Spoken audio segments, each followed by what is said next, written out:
Bonjour.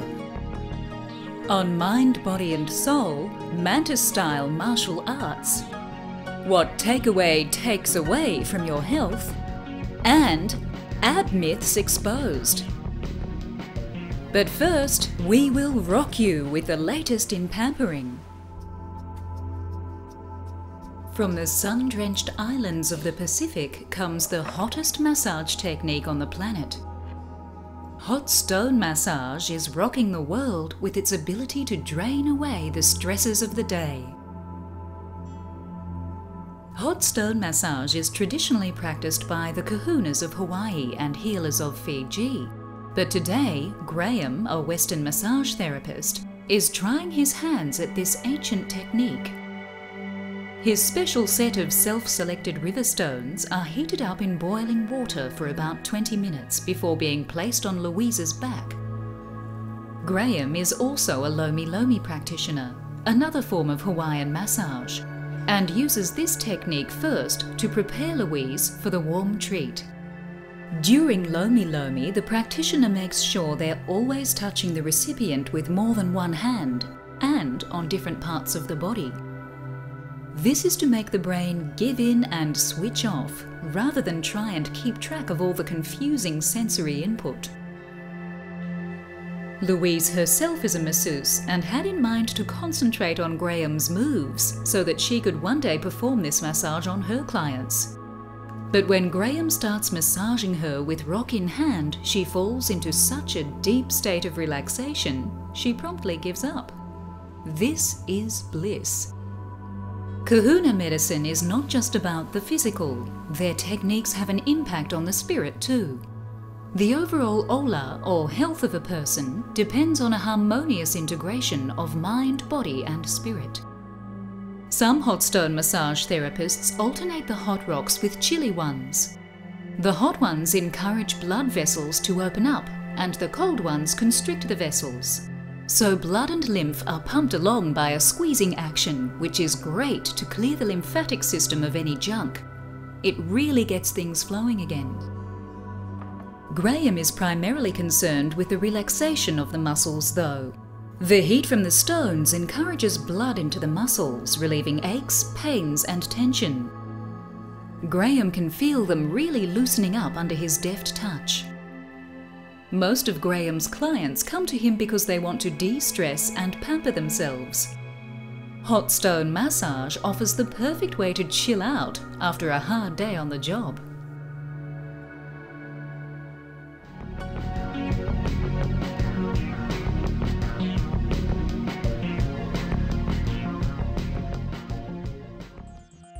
At last we come to the final of the 7 main chakras or energy wheels of the body. The 7th chakra is the crowning glory of the system. And last definitely doesn't mean least when it comes to Sahasrara. Each chakra is associated with a colour, and many say that the crown chakra, fittingly enough, is gold. Violet is also associated with the 7th chakra. Sahasrara is the last chakra on your body, located on the top of your head. It is symbolized by the 1,000-petaled lotus, as its potential is limitless. Like Muladhara, the root chakra at the base of your spine, which connects you to the earth, the crown chakra has branches spreading from your head, connecting you with the cosmos. Whereas the first chakra spins very slowly and is associated with worldly concerns such as food, money and shelter, the 7th chakra spins very swiftly and vibrates at a much higher frequency, akin to the speed of light, suited more to the spiritual realms with which it is associated. The chakra dancers know that thought is the element with which Sahasrara is associated. Even though the 7th chakra supersedes the realm of sound, it is associated for ritual purposes with the musical note high B. The high-pitched music has almost trance-inducing qualities. In fact, many chakra dancers have had spiritual experiences while getting in contact with the 7th chakra through dance, entering into an almost transcendental moving meditation. Each chakra is associated with an endocrine gland, and the crown governs the pituitary. Funnily enough, this gland is often called the master gland because it controls all the other endocrine glands in the body. We could also call the crown chakra the master chakra of the body, as it acts as the central operating system for the other 6 chakras, gathering in all of the universal energy required to nourish the body and then sending it down the production line, so to speak. Reiki healers learn how to open up the 7th chakra in order to channel much needed white light or universal energy into other people's chakra systems, which may need a bit of balancing, unblocking, and a refill. Sahasrara also governs the brain and central nervous system in general. If it is out of balance, diseases which affect the thinking process, such as Alzheimer's, schizophrenia, and dementia may result. If Sahasrara is balanced, you are a person who has great reverence for life. Put yourself in the service of others and are on your soul's true journey. If your crown chakra is undernourished, you may show no concern for others, have feelings of superiority, and have a warped perception of reality. The spiritual lessons Sahasrara wants to teach us about are empathy for others and being in the now, in other words, appreciation of the moment. So plug yourself into universal consciousness with Sahasrara. The 7th chakra will shed some light on the mysteries of the cosmos.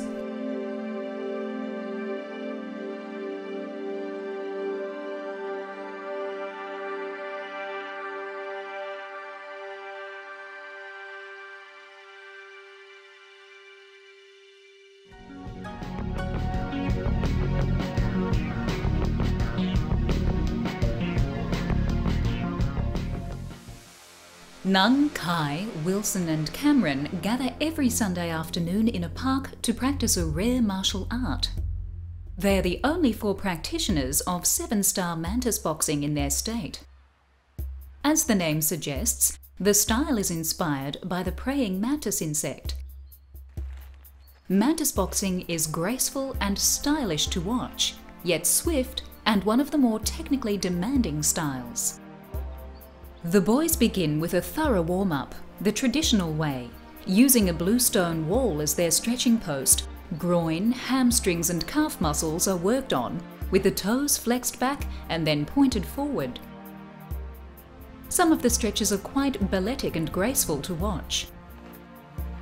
Legs are swung from side to side and kicked out high to the back. The boys stretch out their backs and hips cat-style before moving out to the oval to get blood pumping through their wrists, ankles and knees. They leave no muscle unstretched in their hour-long warm-up routine. Balance and strength are thrown into the mix with difficult postures, lunges and push-ups. And after all that, it's time for the class to begin.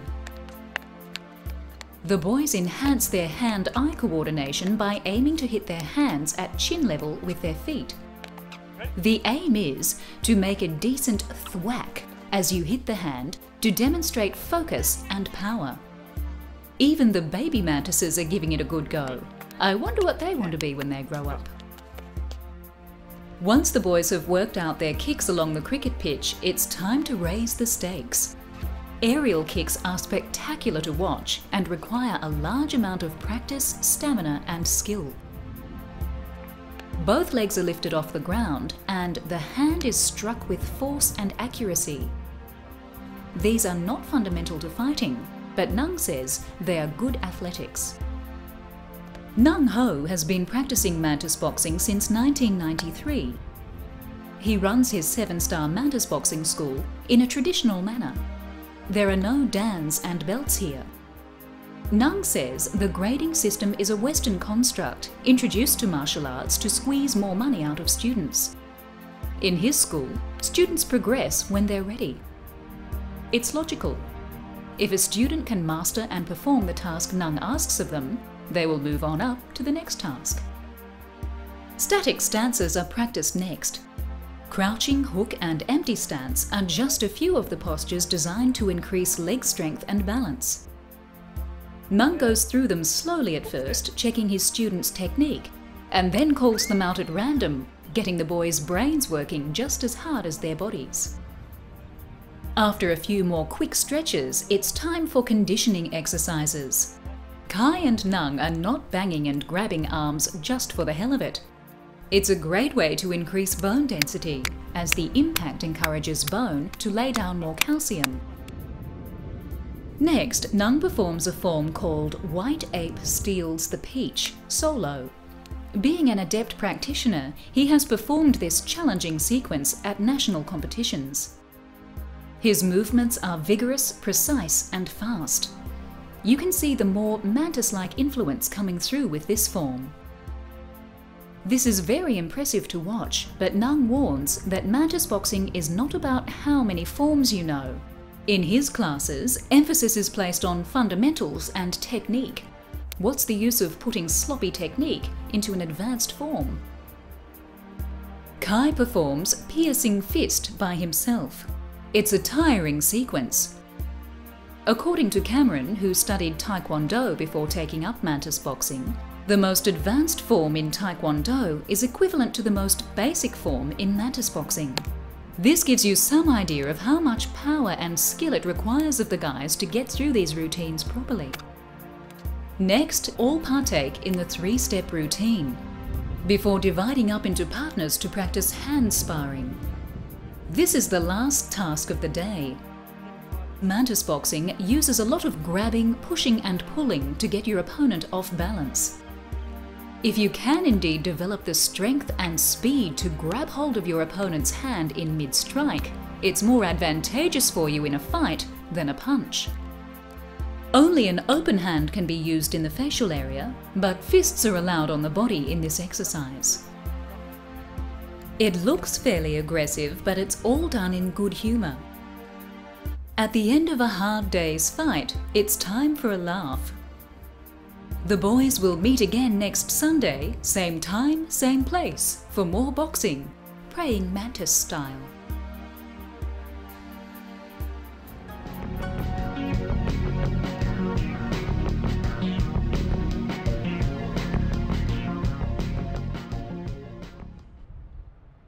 If you're suffering from back pain, you're not alone. An estimated 4 out of 5 adults suffer from back pain at some point in their lives. Causes can range from a lifetime of bad posture, lack of exercise, and carrying things incorrectly, to osteoarthritis. But aside from the obvious physical ache, did you know back pain can also cause clinical depression? According to Dominique, twisting postures are a great way to loosen general tightness and discomfort in the spine and muscles of the back and abdomen. This is because the axial rotation of the spine and torso encourage greater symmetry between the muscles, ligaments and joints on both sides of the body. Sit in Dandasana or staff pose and press the flesh of the buttocks back to bring the sitting bones closer to the floor.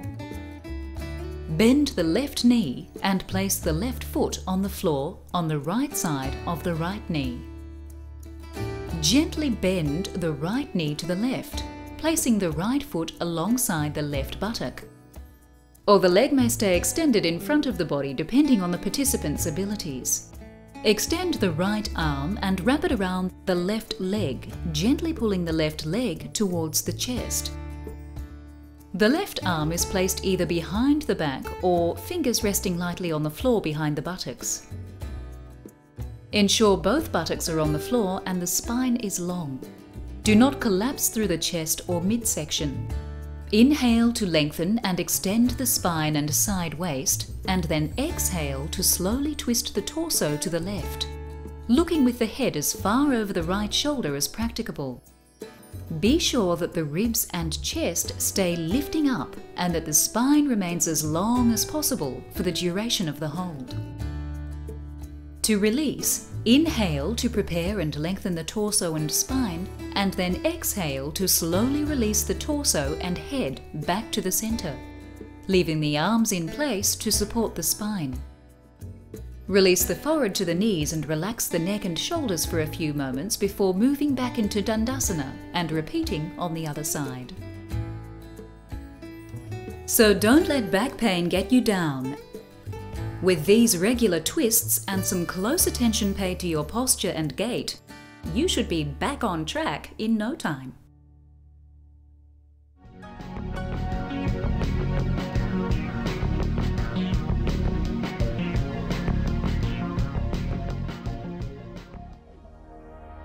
Who hasn't looked in the mirror and wished that they looked different?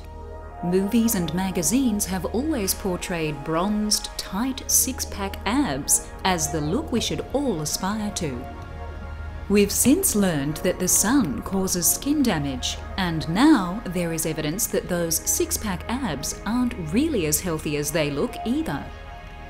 Being realistic, it's actually less than 10% of the population that are even capable of achieving that fat-free look. It's not just about exercise and discipline. To obtain those results, you need to be young, have thin skin, and have the right genetics. Abdominal skin differs from the rest of our skin in that it contains subcutaneous tissue that loves to hoard fat.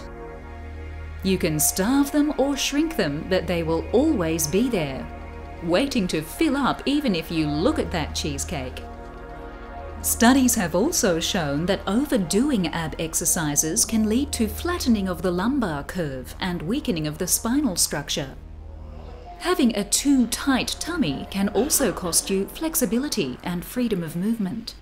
Many cultures tell us that tight bellies show strength and discipline, that any sign of a curve of the tummy shows weakness and lack of ability. Yet it may well be that exactly the opposite is true. Abdominal muscles assist breathing, support the spine, keep the torso erect, and hold in the digestive organs. If we need to hold our breath to show those muscles off, we put undue stress and pressure on the whole body. In fact, having any muscle group constantly taut can cause pain and discomfort.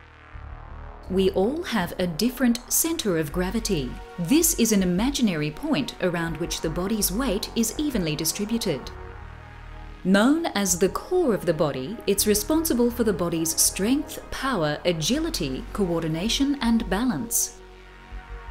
To improve the look of your whole body, your aim should be to increase core strength.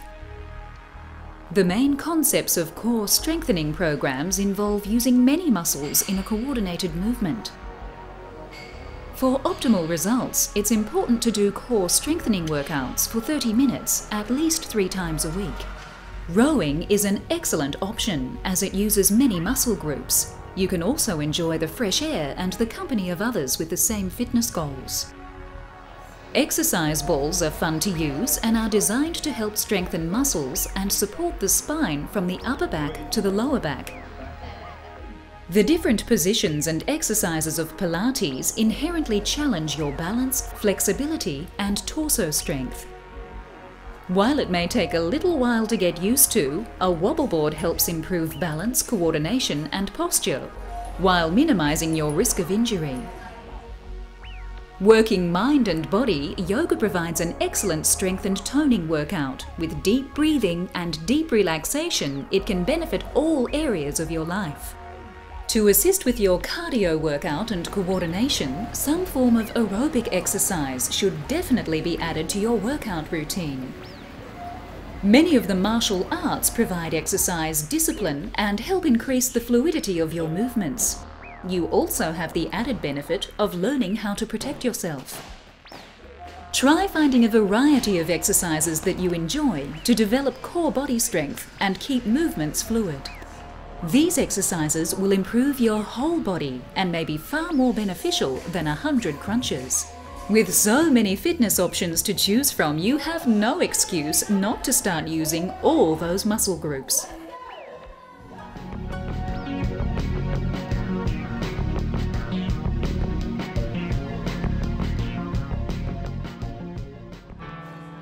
In the city and desperate for a snack? Maybe it's lunchtime and you're just plain hungry. Think carefully about what you put into your mouth. Fast food can often contain too many of the deadly 3 S's: salt, sugar, and saturated fat. What happens to us when we eat too much salt? We place added strain on our kidneys and run the risk of increased blood pressure. Salt is often added to processed foods such as stock cubes, gravy, and tinned meats and sausages. Hot chips and potato crisps are often swimming in salt. What happens when we eat too much sugar? We increase the likelihood of developing obesity, particularly if you lead a sedentary lifestyle or work at an office desk.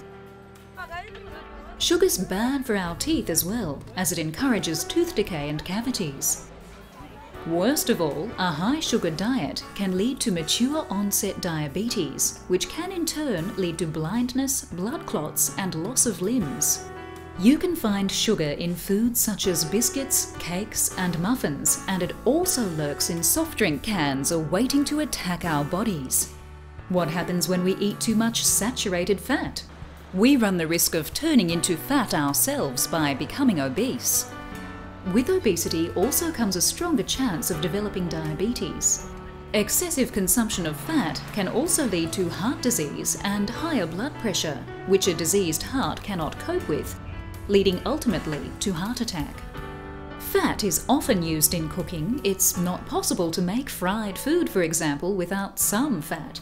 But there's fat and there's fat. Saturated fats are the worst for us. They usually come from animals in the form of butter or lard, but can also be found in coconut oil and palm oil. Vegetable oils such as sunflower oil, canola, and olive are better for us. Fat, like sugar, is an energy food. We experience strong cravings for it when we're hungry or even when we're just depressed. But when you have that feeling, think about why you are eating and then think about what you are eating. The truth is, fat doesn't turn into energy straight away. Sugar, on the other hand, does turn into fast energy, but it leaves just as swiftly and we end up feeling worse than we did before we ate it. The best sources of energy are carbohydrate-rich foods such as bread, pasta, potatoes, and rice. As well as providing lasting energy, these foods contain fibre, which is also good for us. So think about putting something healthy into your mouth. You won't be the only one thinking about making a healthy choice. More and more people are opting for snack foods in the forms of salad, sushi, or casseroles and curry. They taste just as good as fast food, and they leave you feeling more satisfied because you know you're taking care of yourself.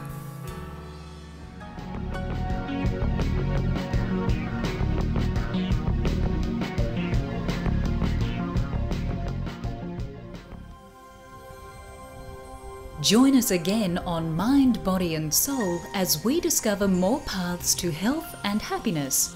But for now, Dominique gives us some food for thought. There is no path, no means to happiness. Happiness will never come to you from some object, some relationship, something outside of yourself. Happiness itself is a choice. Happiness itself is a way of being, and you find that the more you decide to be happy, the more you decide to be joyful, to be grateful, the more happy you'll feel naturally. Anything outside of yourself that makes you happy will only do so momentarily. Any lasting joy will have to come from within you. Give yourself permission to be the wellspring of your own joy.